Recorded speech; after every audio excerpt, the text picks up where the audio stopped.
You don't get as close as we are and not know when something is wrong, but you have this switch, and I feel like you do this a lot when something bad happens. You just turn off. So there's no working through trying to figure out what's wrong with you. You just turn off, and then we just have to wait until you turn on to talk about it because you just shut completely down.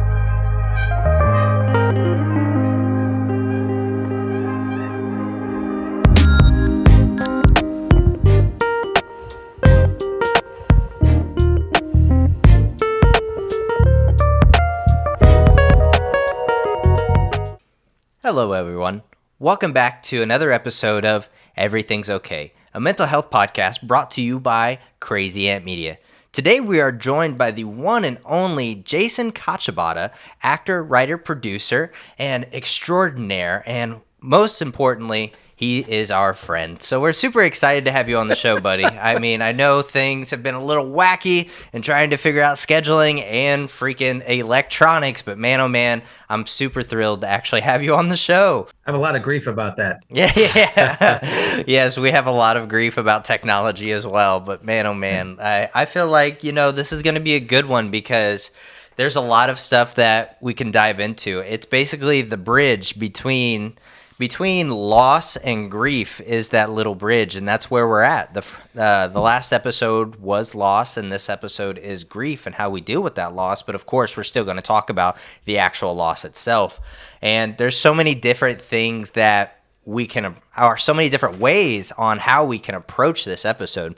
But I think I want to start it off by talking about the stages of grief. And I found this cool little chart on the internet that we know and love so much about, what these stages mean and what they can look like, what you can say. So I'll start with the first one. And of course, we all know that one is denial.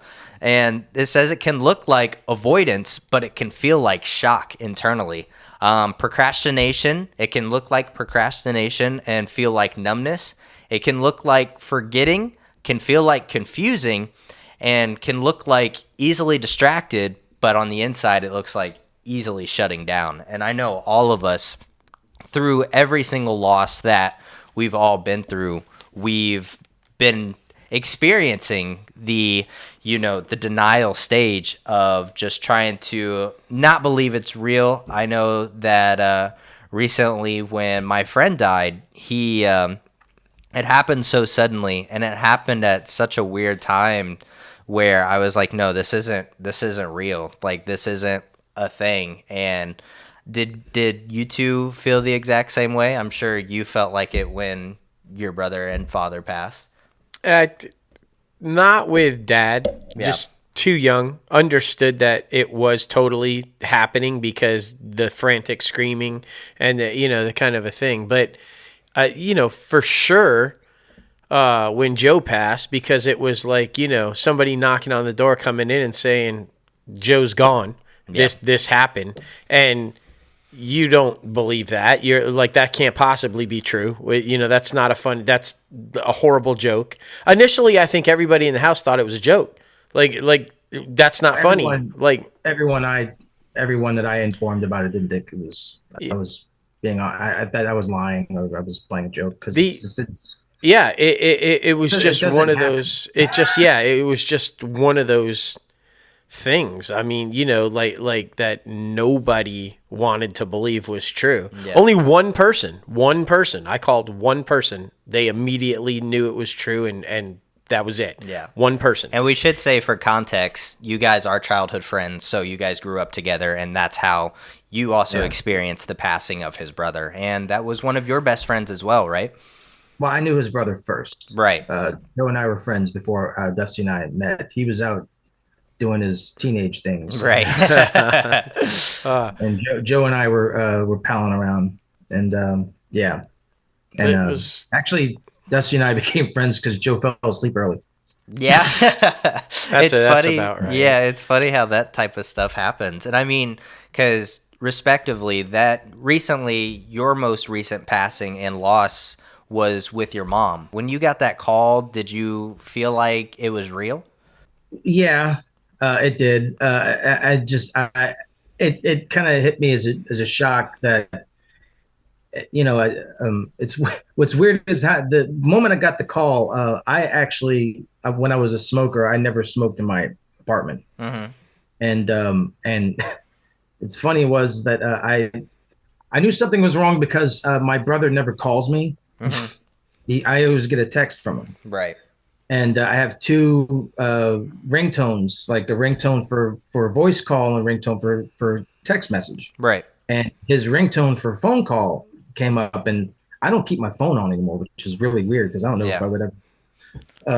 And so I heard the ringtone from his phone, his voice call, and it's like, well, that's got to be something serious. Right. And he was calling. He was in hysterics and everything. And I got off the phone with him. I got on the phone with my dad, and he was somewhat in hysterics. And then I think immediately I did call you guys to let you know that I couldn't make it for the next podcast. And then I called my friend Tori, and I let her know because she knew my mom and this, that, and the other. Then I got off the phone, and I was supposed to go to my brother's Mm-hmm. immediately.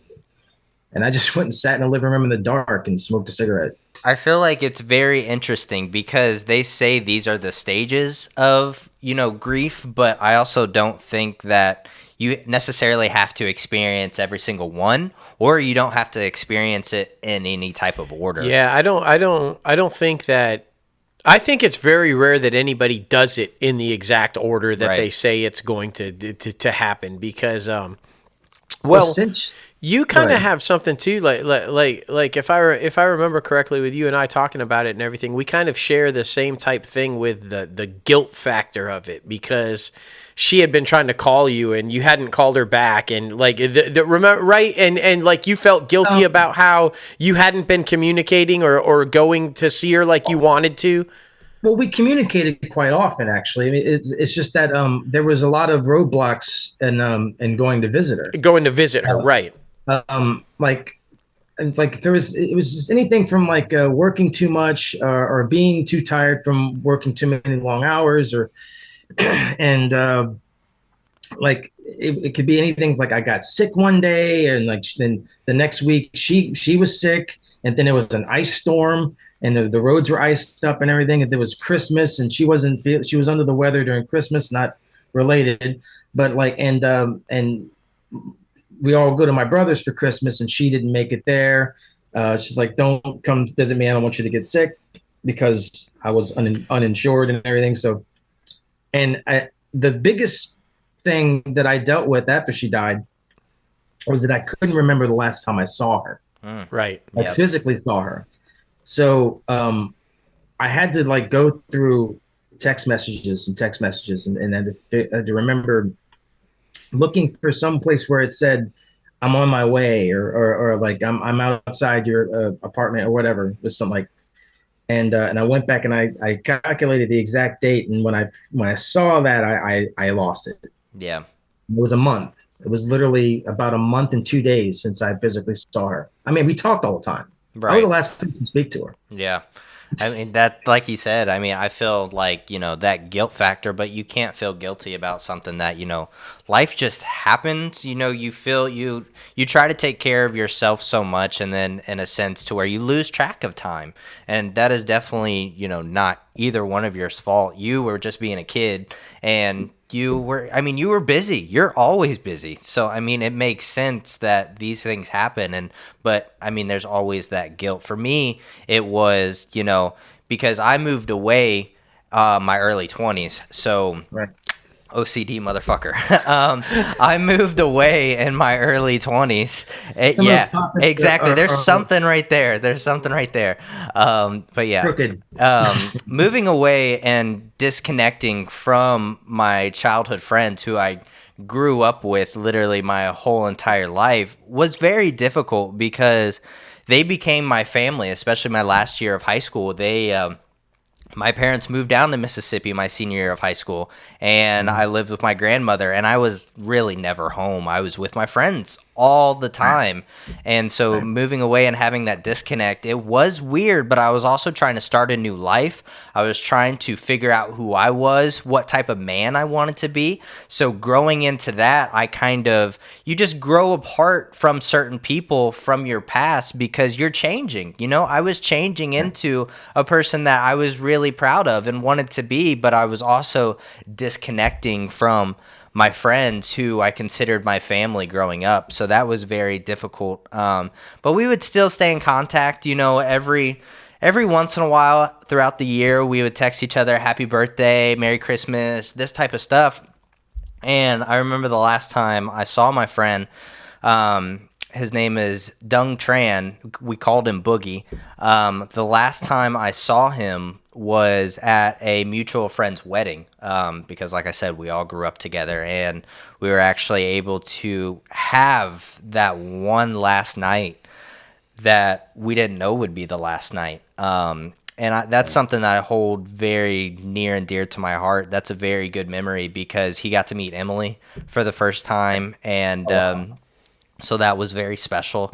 But yeah, that's the guilt that I have in the sense of moving away and having that disconnect unintentionally, but not reaching out as much as I felt like I should have. So, yeah, I mean, yeah, I feel like anytime you move away, right, like it's inevitable that you're gonna feel some sort of guilt if something bad happens, right? I'm afraid of that all the time.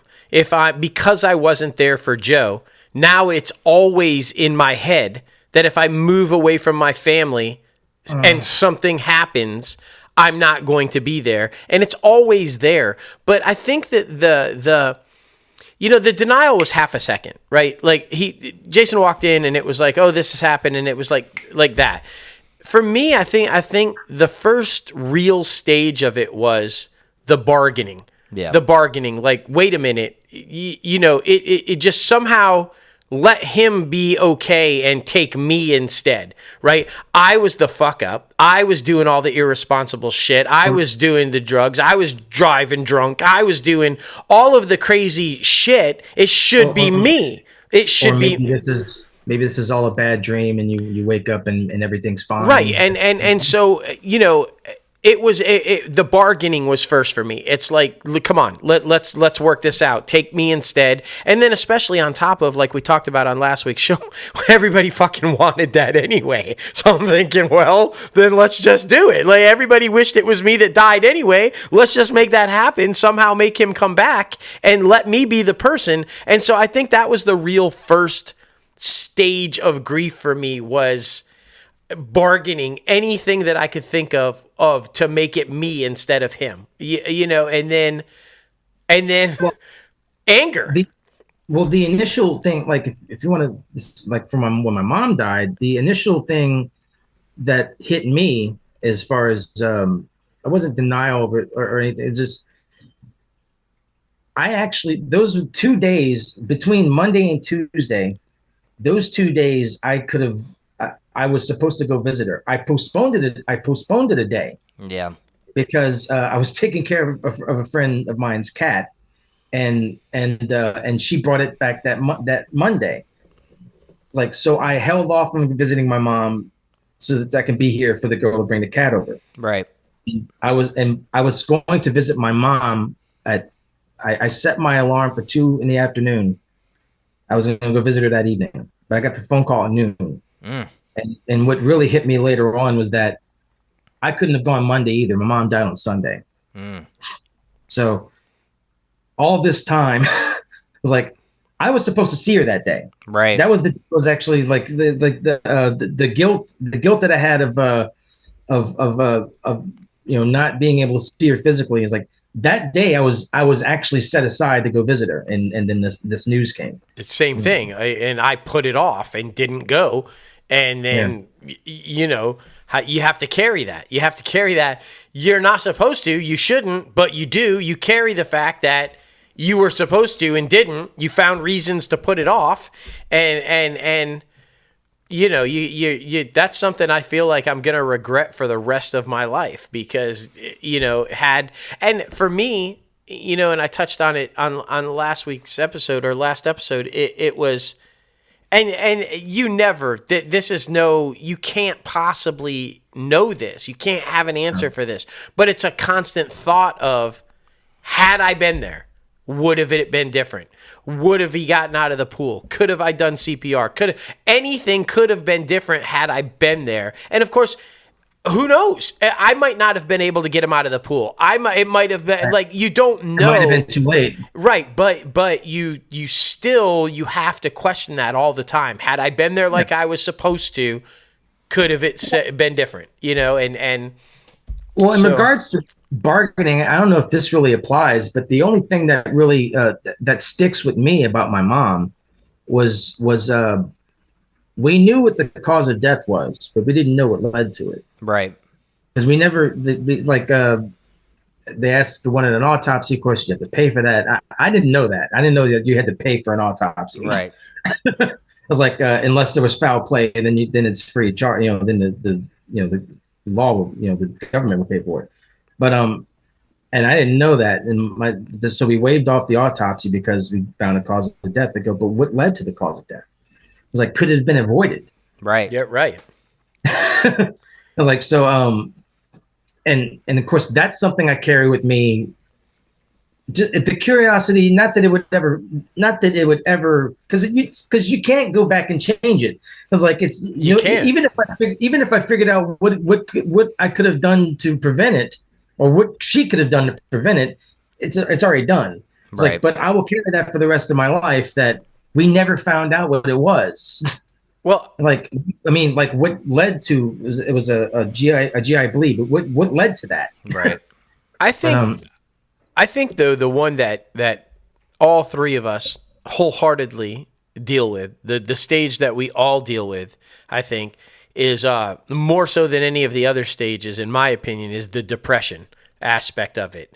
The whether it's intentional or unintentional, the fact that the loss and the grief has led to moments of you don't want to do anything. You can't find motivation to do anything. When everything is going right, you find a reason to have it go wrong because you feel like that's what's supposed to happen because you don't deserve to be happy.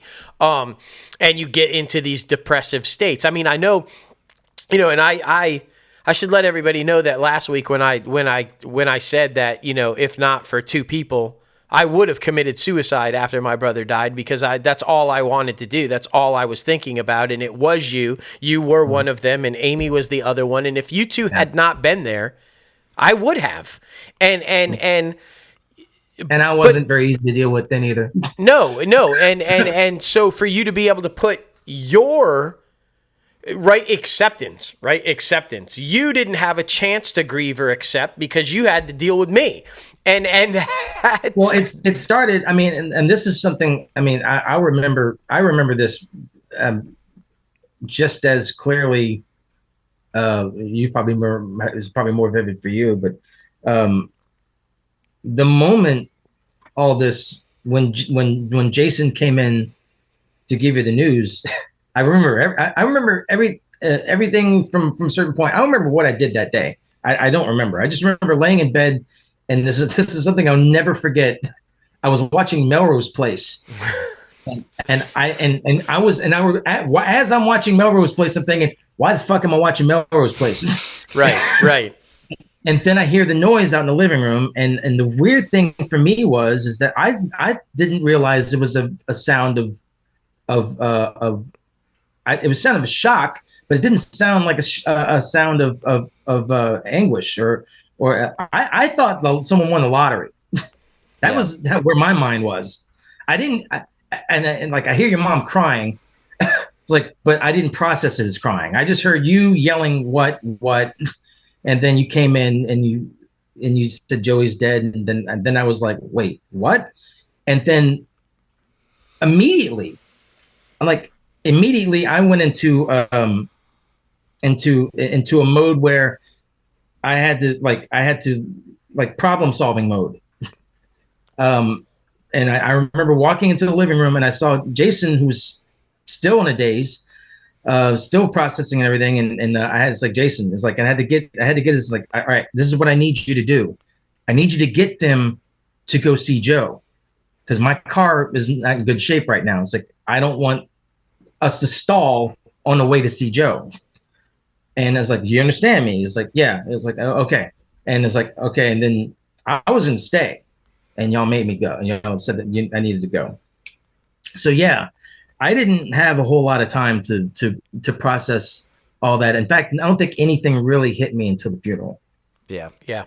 I mean, for the rest of the time, I think Dustin and I have had this conversation where, and this will feed into what I lost with my mom too.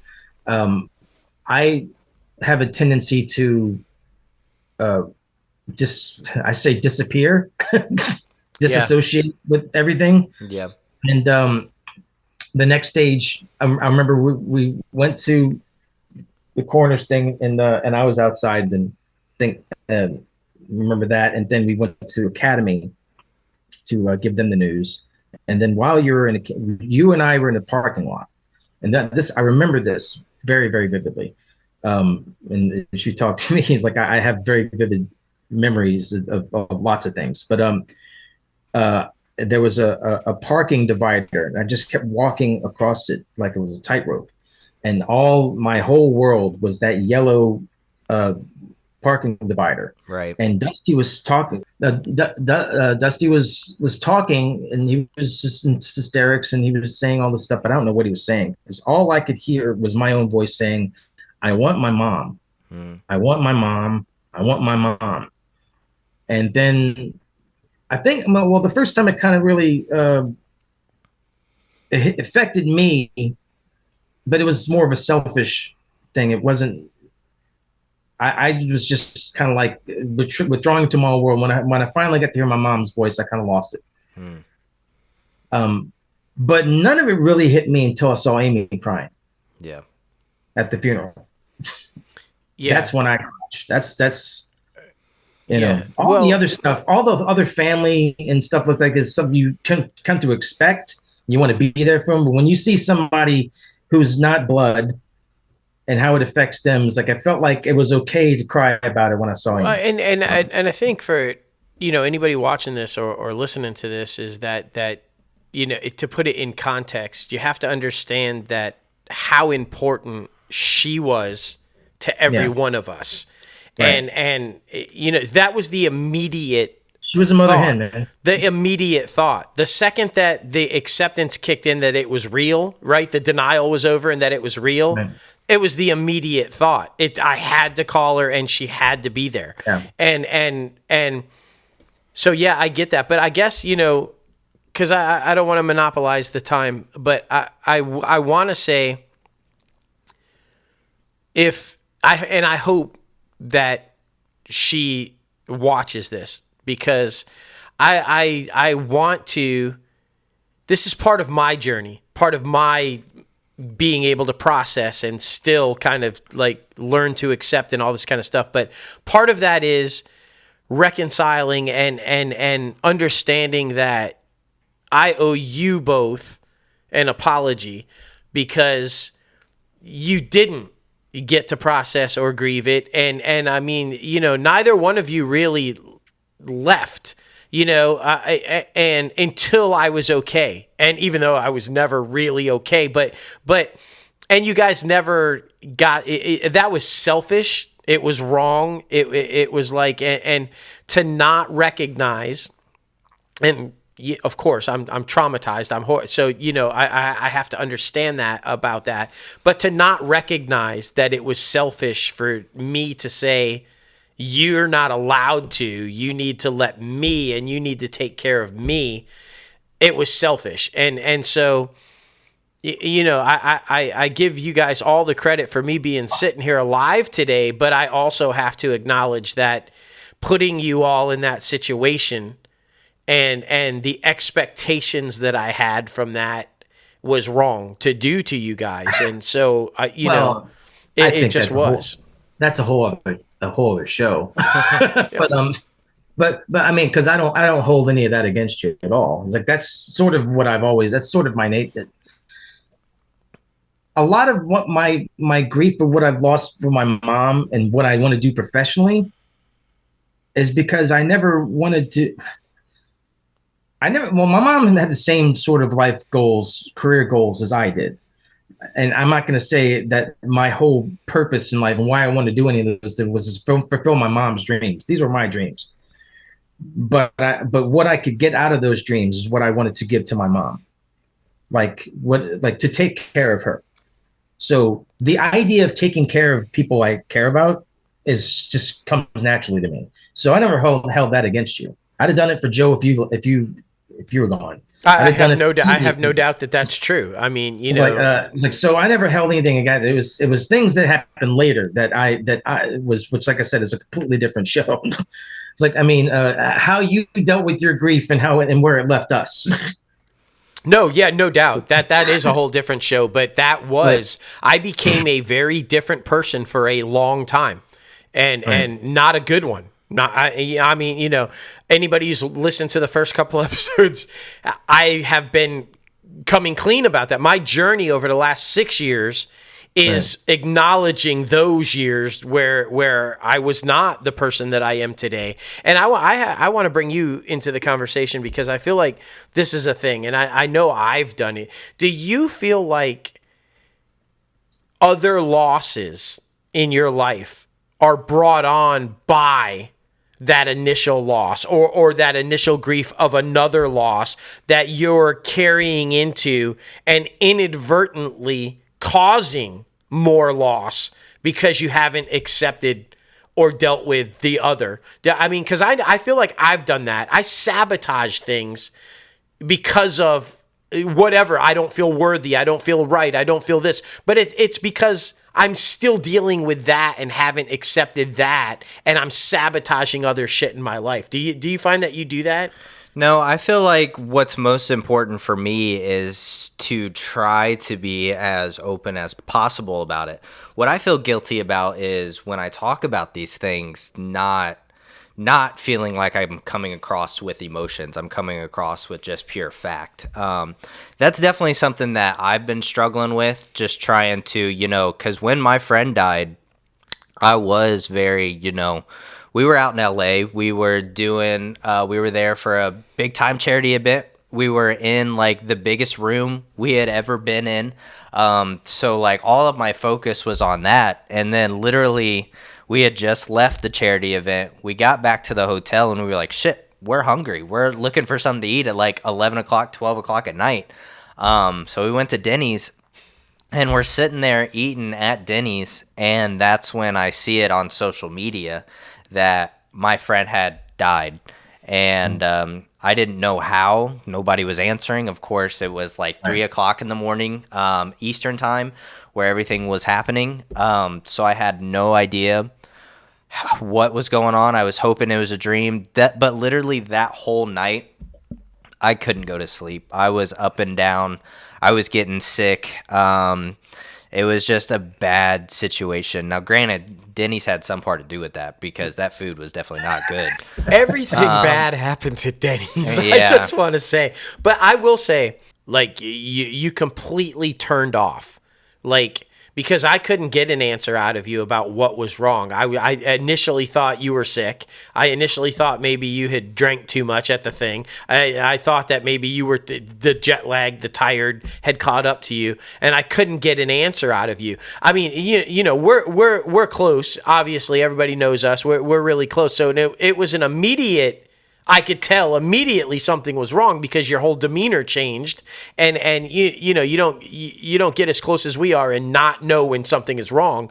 But you have this switch, and I feel like you do this a lot when something bad happens. You just turn off. So there's no working through trying to figure out what's wrong with you. You just turn off, and then we just have to wait until you turn on to talk about it because you just shut completely down. And that's I'm thankful all the time, every day, that the one day you did shut off, you you sent help. You wanted help, right? Because it could be you might not be sitting here today if you hadn't done that, right? Because normally you do just shut off and there's nothing. But the text that day saying, I think I'm going to do this, that was a clear, I'm shutting down, but I'm asking for help without asking for help. And so that rare occasion that you did that was huge. But, but that night, out in LA, so that was the reason for that text? No, it wasn't. It was actually a month before that text. Yeah. And what I'm referring to is I was contemplating suicide. I had a plan. I was going to go home. Nobody was going to be home. And I was just going to, just end it because everything was overwhelming. The day before, you and I had gotten into an argument about something so fucking stupid. No doubt. And just trying to... You guys argue? Yeah. Hey man, we're human. Yeah. You know what I mean? But like anyone can argue more than him and I. we were trying, I was trying to figure everything out with that, and I was coming to grips with everything because it is it's a temporary emotion and a forever experience, like I forget how my therapist phrased it, but it was something that, I felt like I just couldn't do it anymore. And that all throughout my life, I have thought about suicide and how I would do it. And for the past couple months before this conversation happened, I could see how I would do it. I saw it in my head on how like it would just be over. And to actually voice that and put that out, like I was actually coming out of it by the time you and I were having our conversation, but it was still like, it's a serious enough thing. And even like, it's a serious enough thing to, I need to go seek professional help. But even a couple of weeks before that, I was on a walk in our back trail, and every time I would see a tree, I would just be like, I would think about hanging myself, and it was very difficult. And when I got back from that walk, I felt better by the time I had the conversation that same day with Emily, but I told her, at some point, I'm going to need to be admitted. I'm going to need to be able to seek professional help. But the thing is, the reason why I shut down is because I feel like I'm not worthy enough for this specific attention. That's why I don't like birthdays. I don't really like attention. The persona comes out with these type of things when we go to these events. And I can work a room. I can have that attention, but my internal turmoil is just never okay, and I don't like that attention. That's why I don't tell anybody anything. That's why I don't vent about my days. I don't do anything. I don't talk about myself at all. And the important aspect of that, right? Because like what you were saying with the feeling of being overwhelmed, and I feel like, and I am by no means, let's just put this disclaimer out there, I am by no means an expert or a therapist or any kind of the go-to guy for suicide by any means, but speaking from my own experience and from your experience and people that I know, I feel like nobody that talks about killing themselves actually wants to die.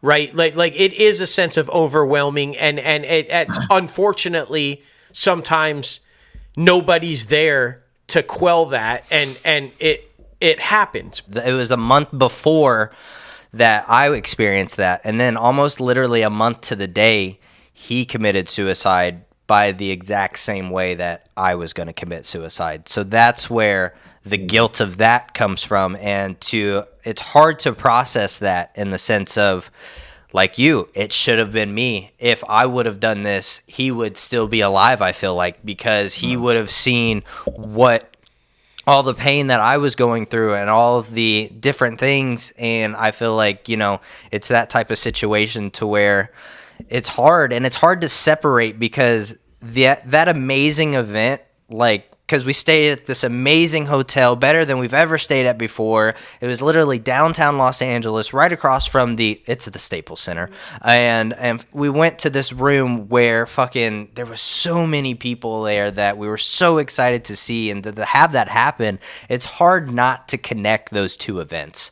It's very difficult, but yeah, just to have it be, the same exact thing, the same exact way and the same exact feeling that I was feeling, that he was also feeling. So that's where the guilt comes from, of me not reaching out, and it's just checking in. So I feel like that's where that comes from. And I just wanted to continue going forward with that, because that's where a lot of my anger came from. It's like, why didn't you reach out? Why weren't you talking to me? Like, I was angry at him. I was angry at me. I was angry at the world. And that's why I just shut down, because it was just a sense of, fuck you and fuck everything. So that it's an overwhelming feeling. And thankfully, even after that, I have been enrolled in therapy. I have not had these thoughts. And even when I get in these depressing moods, I don't go to that place, because I've learned tools to, get myself out of there and to completely detach from the situation. So I think that's been very important. But I just wanted to finish that story. Well,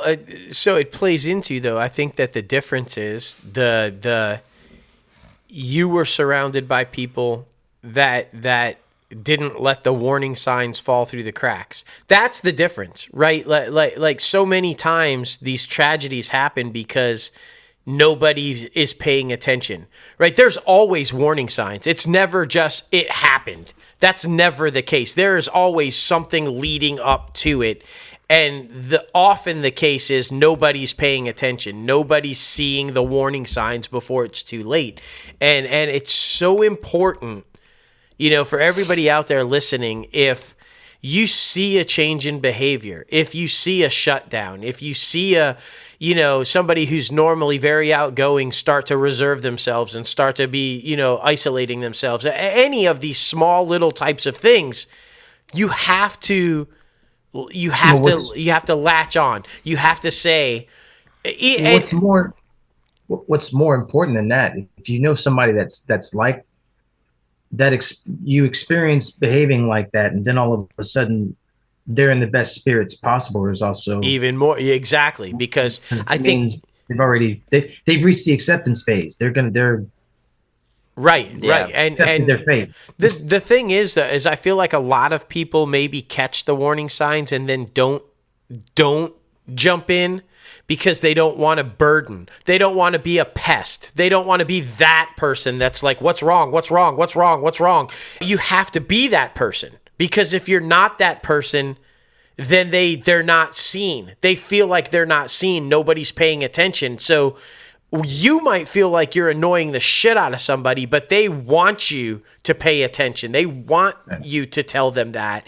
And I feel like so many times, you get in your own head and say, I don't want to be that guy. I don't want to be that person to that person. And so you don't do it. And then to bring a completely different perspective from it, in a sense, to where I grew up, multiple of our friends in our group and in our high school, like those 4 years, all those classes, multiple of those people committed suicide. So it became like, this is the way out, and it's okay. So that's where a lot of us come from, being from where we are, just being, like they were feeling some type of pain and then they don't feel pain anymore. So it's kind of, in a sense, envious and guilty. So like a lot of us did deal with depression and anxiety and like hardcore suicidal thoughts that I grew up with. And so when some people started doing it, it just kind of all followed suit, and it's been all sorts of different ways. So it's just been something that became acceptable.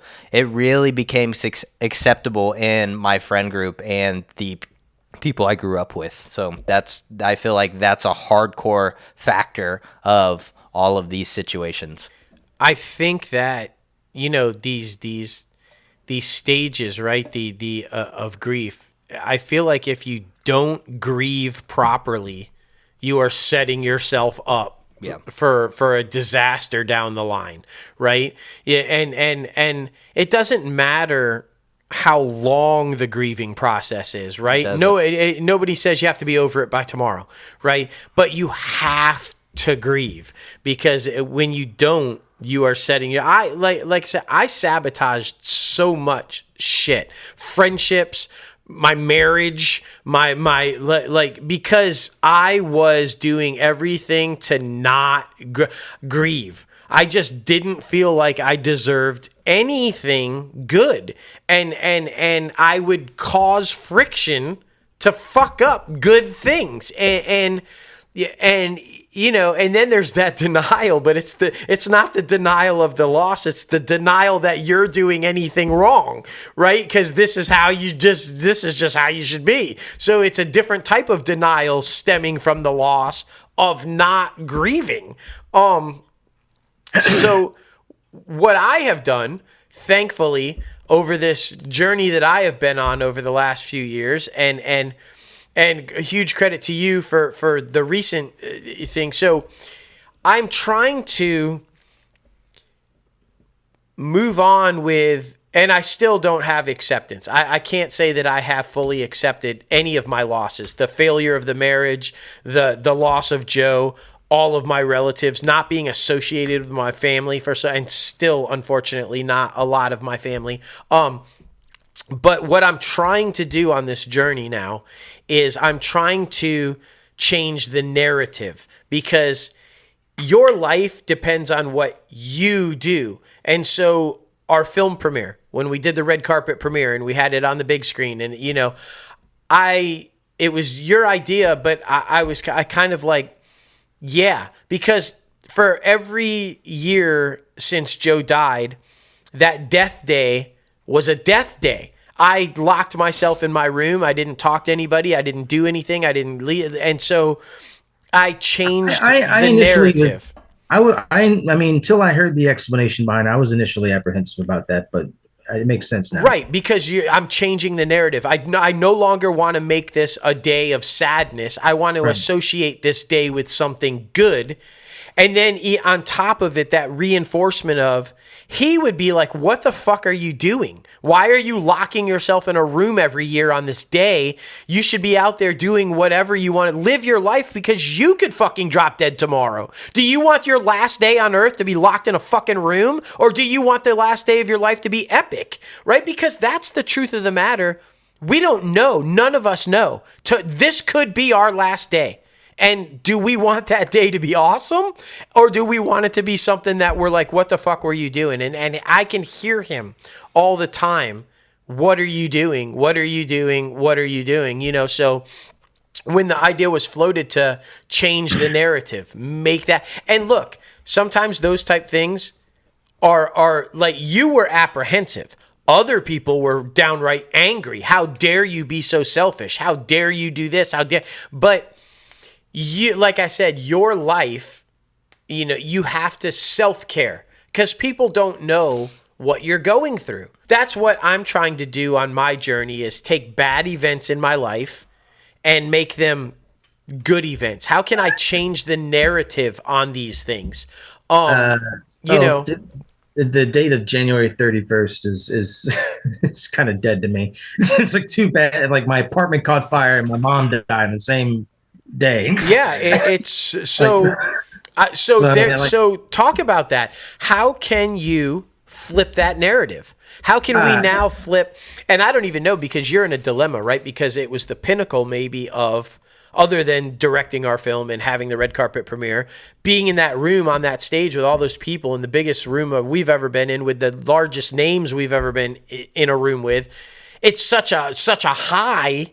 And then such a low. So how do you change the narrative on that? Because it was already a great day and a bad day. It wasn't just a bad day you can flip the narrative on, right? So it's got to be one of those days where it's just difficult to address, like, because it was such a good day and such a bad day. And I guess if I'm looking at any kind of a positive side of my stuff, it's like, well, it was only a fucking bad day, and I can flip that narrative, right? It wasn't this and this. So I don't know. I don't know. But I think it's hard for anybody to get full acceptance until you're able to move past the trauma of the loss. And I don't think you can ever fully finish grieving until you can do that. Yeah, I feel like the most important thing specifically for me, and might be the part that held you back for so long, is talking about it. I try not to shy away from it as much as possible. Like, this happened. My best friend committed suicide. He was supposed to be a groomsman in my wedding, and there's nothing I can do about it, but talking about it and letting it out and just making it more of a reality, I think that's what gives me the most peace. Even if, it sucks to be a downer sometimes in a conversation, or, just to put it out into the world and whoever hears it, but it gives me the most peace. And like we've talked about before on different episodes of this podcast, we have to be selfish in the sense for mental health and to try to continue moving forward. So I think that is very important. So that is that. I mean, I wholeheartedly think that you're right on that, because I have this persona where everybody thinks I'm just, I'm very exuberant. I'm very happy. I talk all the time and but then the reality of it is that was just a persona. I didn't really talk at all. I have that. And then I would go home and I'm alone, and I'd be alone in my house or alone in my room or alone and even the persona is one thing, but the real me was in pain and crying and alone all the time. And I hate to say this, and I hope that Charla is, I know she listens to these, and so for you, I did that in our marriage too. I had a persona, but I also was very alone and very isolated and didn't give her everything. She, in fact, after listening to last week's show, she opened up and said, I don't think you ever told me that. I don't think you ever brought that up. This is the first I'm ever hearing of that. And we were married for over a decade. And that was the first she had ever heard of a certain thing. And that's got to be hard to be in a marriage where somebody is out there as a persona to everybody, but then at home is a different person. And I mean, well, you weren't letting yourself process it. I think that's what it was. You weren't letting yourself feel the feelings that you needed to feel. You were holding on to something, or more or less, I feel like trying not to even acknowledge something. Right. That's what it was. And so I feel like that's what took you out of that space for so long. And that's what's been so beautiful about your journey that you've been on, is being able to come to grips with those feelings and to be able to put that out there. And you, like Dustin, Jason, you also come from the generation of man up. You're not allowed to talk about your feelings. So, I mean, you had a dad and brothers. So, I mean, how was that perspective when your mom died? Well, see, the thing is that my dad's pretty much old school. Yeah. He raised us the way his dad raised him. Exactly. My brothers and I intention was just that our job was not to piss him off. Yeah. It wasn't abusive or anything. It was just, it was like, I mean, he yelled at us and stuff like that. But I mean, it's like, just let daddy just be whatever he is. Right. It's like, but as far as the whole manning up and everything, that was just my dad's side. My mom is, I remember, and this is the really sad thing, where I guess we're part of the denial. I guess it is where you tend to feel more distance and you tend to forget a lot of things. I actually, sadly, I remember my mom vividly in certain blocks. Mm-hmm. Like sometimes I can't even see her face, Yeah. Or know what her voice sounds like. But I do remember when my parents split up, is basically when my real coming of age was where I feel like it was more of a definition of what it means to be more adult, to be more of a man. Not and I don't feed into this whole evolved man things. Like, no, we've all been like this forever. It's just some people know how to deal with things better than others, mm-hmm. and it comes with upbringing.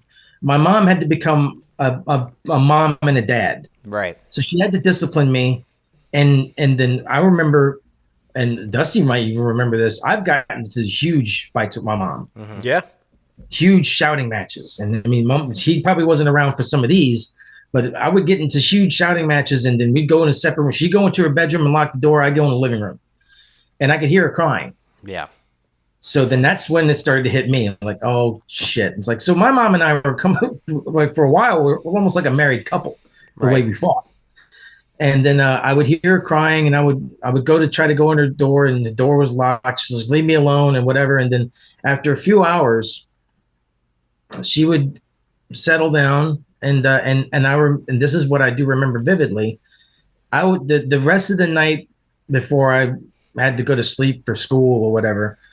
I would sit on the floor against the wall, and we'd sit there and talk about anything, everything, family stuff, what fight was about, and everything. It's like, and my mom came from a school where her parents wanted to, and of course she had, you know, she had a sister. So I mean, it's like it was more of a I dare I say a feminine household than the one that she was raising. Right. And it was because of her that I understand that talking things out and actually absorbing, to being able to express what you're feeling and things like that. And what I find is that, and you can be both. You can be strong and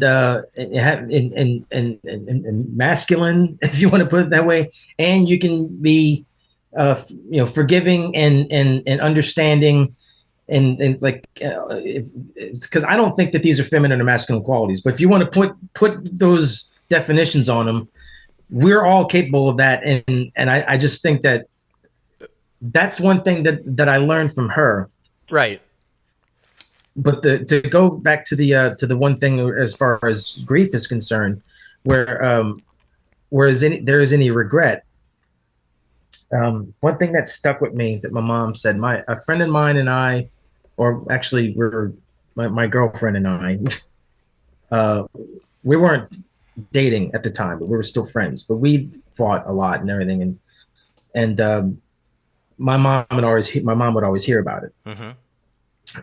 This instance wasn't a point where we had a fight. We just kind of had distance. We just didn't really talk to each other much anymore. And my mom would ask, have you spoken to her lately? I go, no, she's just, she's kind of doing her own thing, and I'm doing my own thing. We just don't really talk much anymore. And I remember my mom saying, this was about maybe 6 months, or maybe close to a year before she died. Mm-hmm. And my mom started to well up.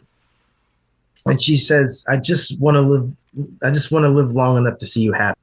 Mm. And that stuck with me because she didn't. Yeah. That's yeah. Yeah. So yeah, I mean, wholeheartedly, right? Like and that's part of it too, right? Because I feel like whenever I have a bad day, the immediate thought is I'm letting him down.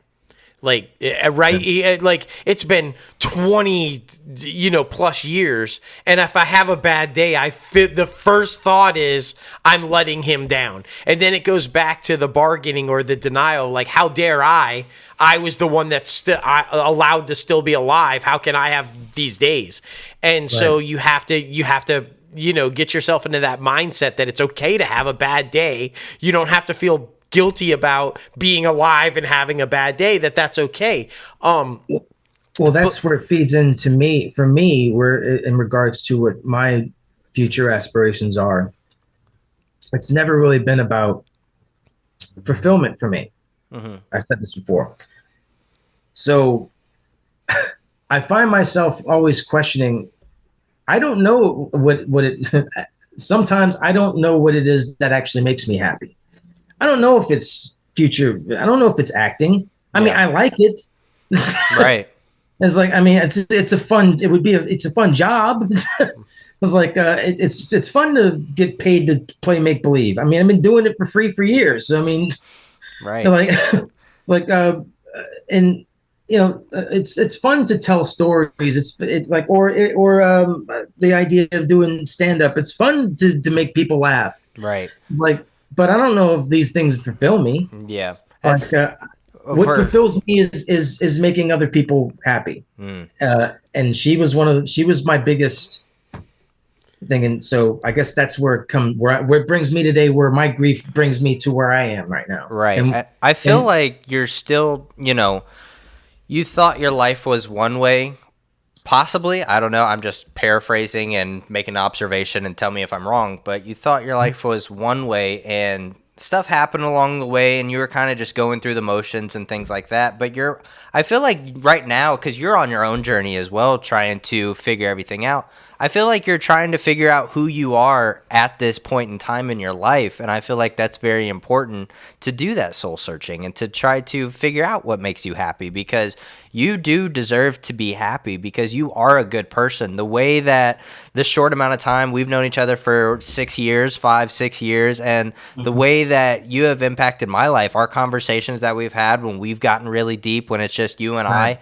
and I mean, I know everything that you have done for him, or at least a good amount of stuff that, it shows what type of human being you are. And I know that sometimes you don't necessarily feel worthy of everything, but I want you to know that you are a good person, and that you deserve anything that you want. You deserve to be happy. And the hope is that you will find a person that will do for you what someone did for me, and that is to let you finally see that's that a whole. it's okay to be for yourself.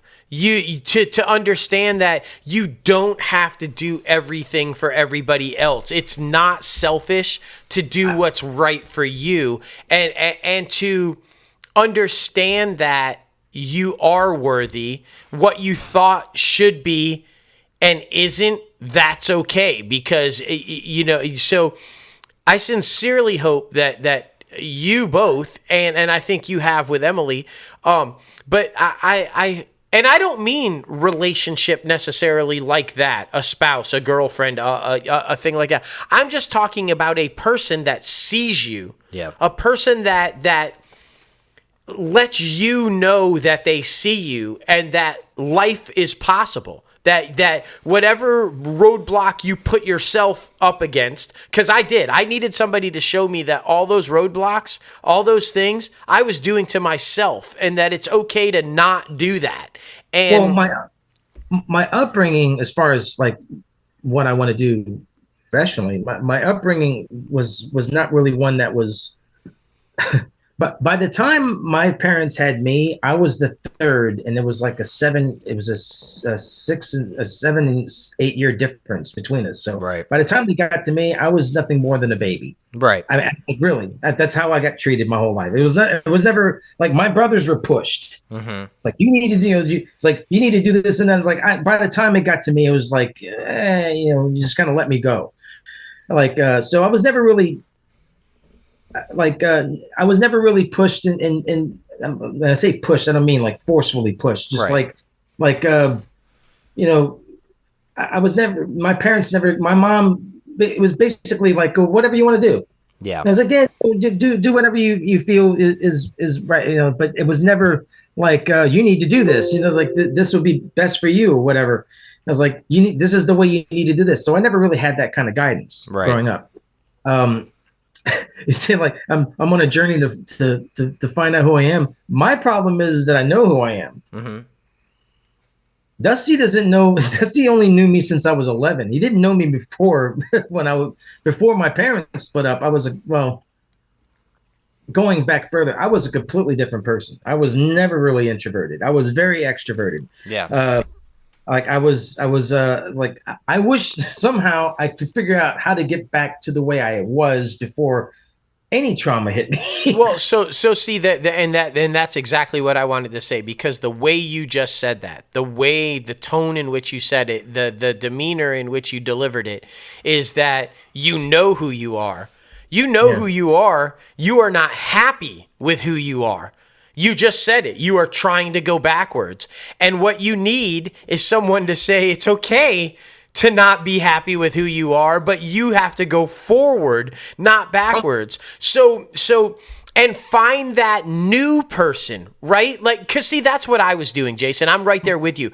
I was trying to go backwards. I was trying to be the person I was before my father died. I thought it was the whole time trying to be the person I was before Joe died, but I wasn't a great person before Joe died. I was better than I was after he died, but I wasn't a good person. I was trying all the wrong steps to go backwards to the wrong people when the right move for me was always to go forward to the person I meant to be, not who I thought I should be.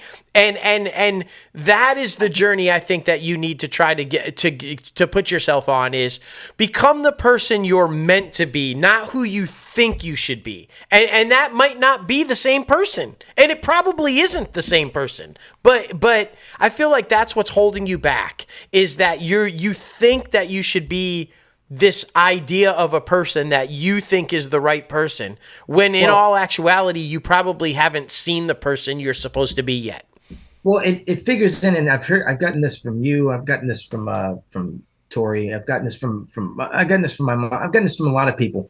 I was like that. It seems that I lack some sort of confidence. I don't. I just don't show it.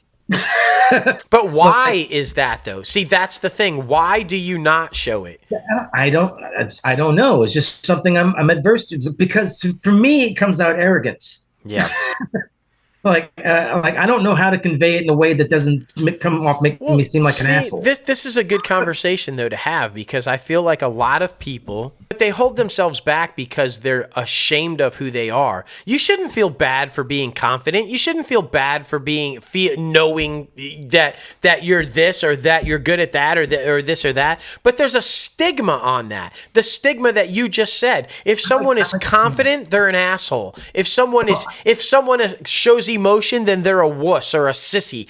Society has put all of these stigmas on things to make people not want to be or find out who they're supposed to be, because there's all these stigmas attached to it to make us feel bad about things instead of making us feel good about things.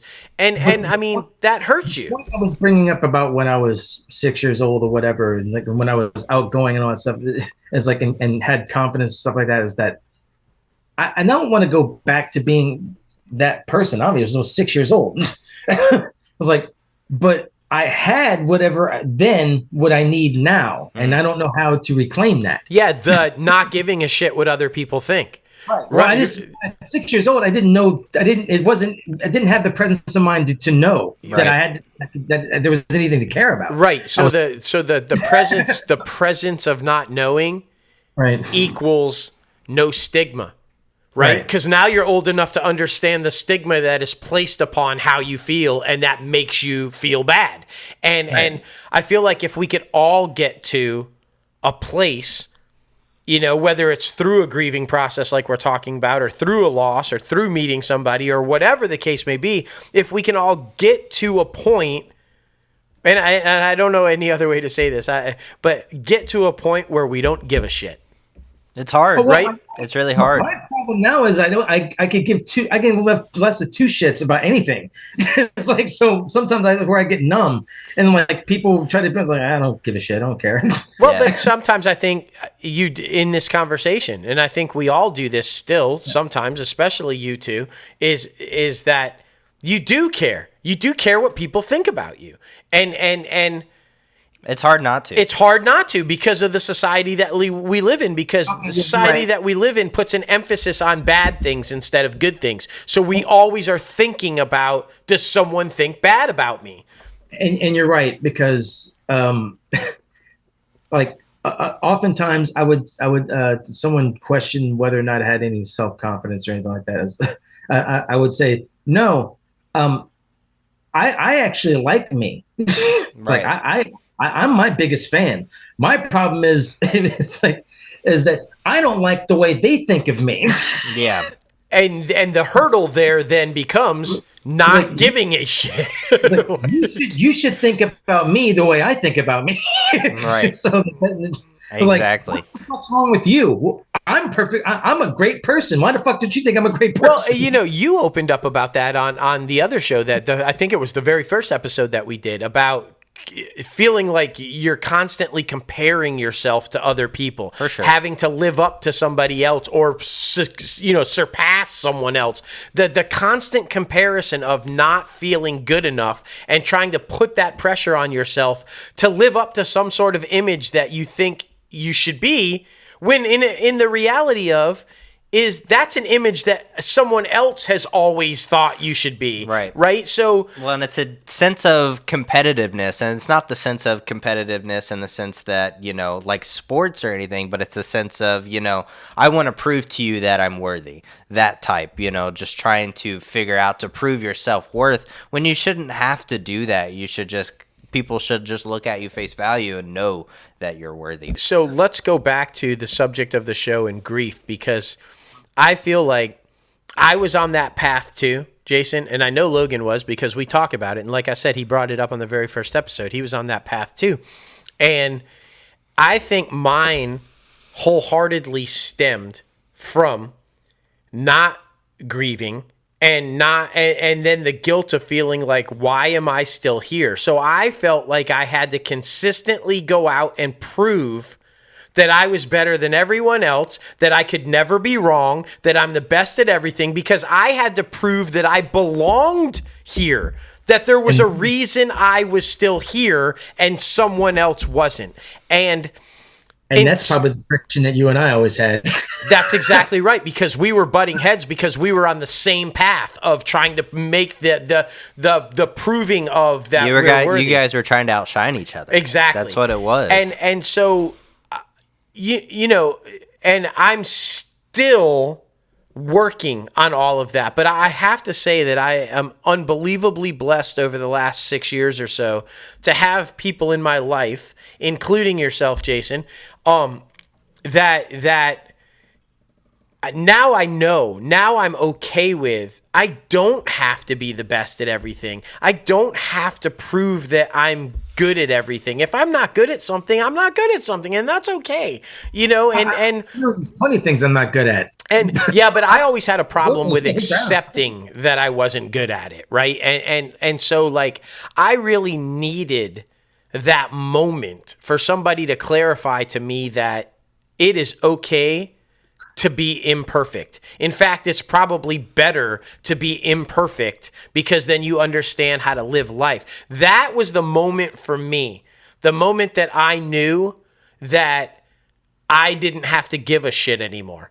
Right? I don't know any other way to say it. There's got to be a better way to phrase that. It's not that I don't give a shit. It's that it doesn't matter to me now what other people think, as long as I'm doing what's best for me and still being a good person for everyone else.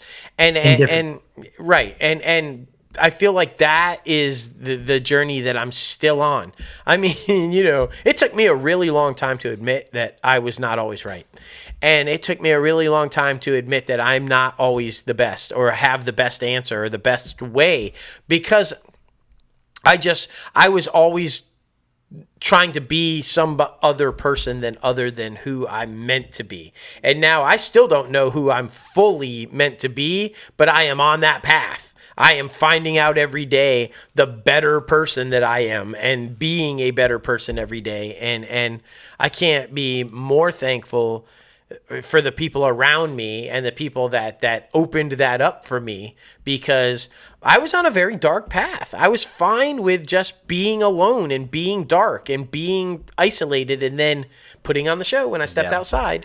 I think that's part of all of our process. We're trying to, figure it out. And I mean, to close out the episode, I feel like, it's the main point of trying to talk about this stuff and to try to talk about our grievances and to grieving ourselves too, of what we want to be, what our thought of what we want to be, and then what we actually are, coming to acceptance with that, I feel like is very important. And that's what we've been talking about the whole time, what we've wanted to be. And I feel like it's proven throughout this whole entire show that there's still an inner child in every single one of us. Oh, for sure. And that's our sensitivities, and that's where we start to, unravel.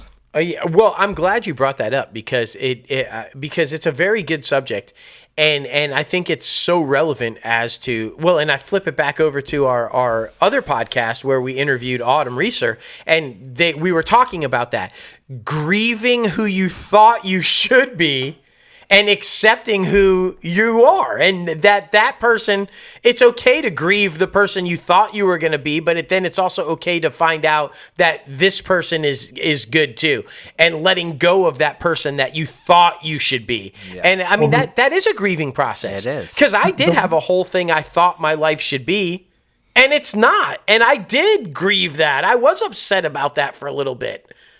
The one key thing that I mean, other than one thing I always live with, the third thing, besides not knowing what led to my mom's death, or I lost track of the other thing, but the one that's always been key. Never living this not long enough to see me happy. Yeah. This actually hit me after Joe died. I remember I was laying in my bedroom. This was after it. I think Dusty had gone to get Amy.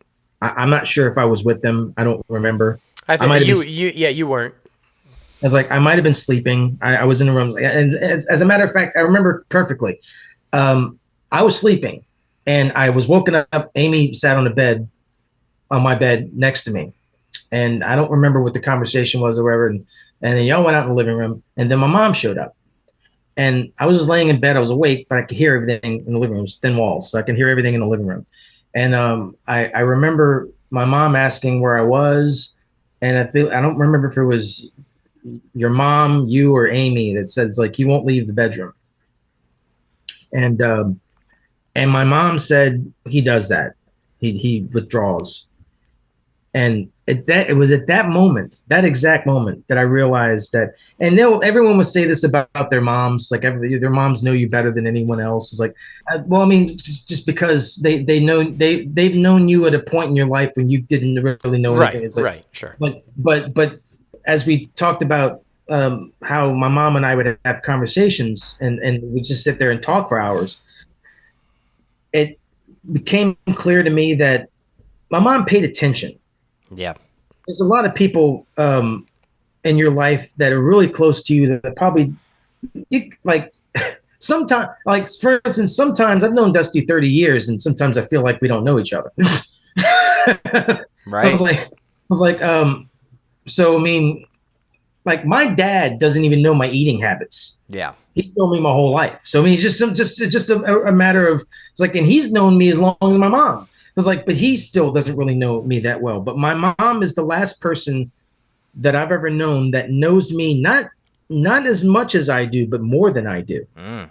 And so when you lose that, it feels like you've lost the only person that understands you. Mm. So that kind of leaves you kind of out on an island, and you got, I mean, and I have conversations, like my oldest brother and I really don't talk that much. We just never really been that close. But my middle brother and I, we talk a lot, but he's got severe ADD and he's kind of hard to keep his attention anyway. I was like, so he gets a vague sense of who I am. My dad's totally burnt out. He does, like, I have the same conversation with him every time I talk to him. I was like, and the one person that I could talk to somebody, I could talk to her and she can recall something from before, like she actually listened. Right. That person's gone. Yeah. So aside from somebody that tells me it's okay, to take risk and all that, there's someone sort of in my life right now that's like that. Yeah. She's the one who's trying to push me on stage to do stand up because she says she thinks I'd be good at it. Still planning, still thinking about it, but like, but we're not on a speaking frequency constantly. So there's someone there, but even her, she doesn't know me that well. Right. The one person that knows me better than anyone is gone. And that's one piece of grief that I carry with me for the rest of my life. Mm. Like, no one will ever understand me the way she did because no one listened to me the way she did. Right. I think that's honestly like a perfect way to end the show, like right there. I mean, that sums it up because you have that person who we all felt like were closest to Joe us for and just Dusty. not there. Joe Yeah, for uh, Dusty. Joe and I had many conversations away from Dusty that he helped me understand Dusty more. right. Exactly. It's those type of situations that I feel like Well, because are very he's that important. person for me, the one who Right. understood me better than anybody else and listened to me. Yeah. Right. But I will say this, Jason, and then to wrap this all up, there will be another one of those people. There will be. I have one now, and they see me and they listen to me and they understand me and they help me, and you will find that person again. And it might not be. It'll be somebody you would never expect, maybe, but it'll happen. And regardless of how much they're in your life or how little they're in your life, they will matter. And so trust me when I tell you that you will never replace your mom. I will never replace Joe, but there is that person that sees you and can do that for you, and that will happen again. I promise you it will. And I'd have to let it happen because part of me There is. you go. That's the big thing, man. That's That's the the thing. huge thing. Well, the reason for that being is that that's always seemed to be like a special. It's like that she could be. It's like she was the only one allowed. Right. For sure. Yeah. Well, listen, man, thank you so much for coming on the show and sharing so much because I know you've probably known a lot of this stuff, but I mean, it's awesome to be able to get to know you more, even though we have known each other and we have talked about a lot of different things. But, this is always the stuff that we don't want to talk about because we don't want to bring the mood down and different things like that. But I'm very. I'm very privileged and happy that we were able to have this conversation. So I mean, sometime. yeah, exactly. But listen, man, take care. Thank you so much again, and we'll be talking to you soon. Okay. Yeah. All right, brother. All right, man, you have bye. a good night. Bye. Man, oh man, that one got really deep. Yeah, well, it is my sincerest hope that with this podcast, legitimately, I feel like every time we do an episode here, we're shedding more and more of the persona and exposing more of the real. Yeah. Right? And if we can do that, and for anybody out there that's watching it or listening to it, and to know that you too can do that, right? You don't have to be the person that you put out there. You can just be yourself, and that person is okay. So if you can shed that persona and be yourself and be proud of yourself and grieve the person that you are leaving behind and celebrate the person that you are becoming. If this podcast can do that for all of you out there, like it is for us every time we do an episode, then that is a wonderful thing. And I hope we can just continue to keep doing this forever because I feel so much better every time we do an episode. Most definitely. Because I feel like more of me is out there. Yeah, completely agree. You don't have to hide everything. We're onions. We're just shedding those layers, man. And I mean, with the onions come the tears. Oh, That's for sure. Yeah, this was your first big open up with the tears. Yeah, man. It's a crazy. But thank you guys for listening. Thank you guys for just giving us the love and support that this podcast needs and deserves, because it is hard for people to come on here and talk about these things. It's very difficult because these are the hush-hush situations to where you're supposed to just bottle up and keep it inside, but you shouldn't do that because everything's going to be okay. Guys, be sure to follow us on social media. Everything's okay. P for OK Podcast. That's on Twitter and Instagram. Check us out on our website too, crazyantmedia.com. We have a page up for the podcast now as well. The current episode is up. So just thank you guys so much. We appreciate you. And remember, everything's going to be okay.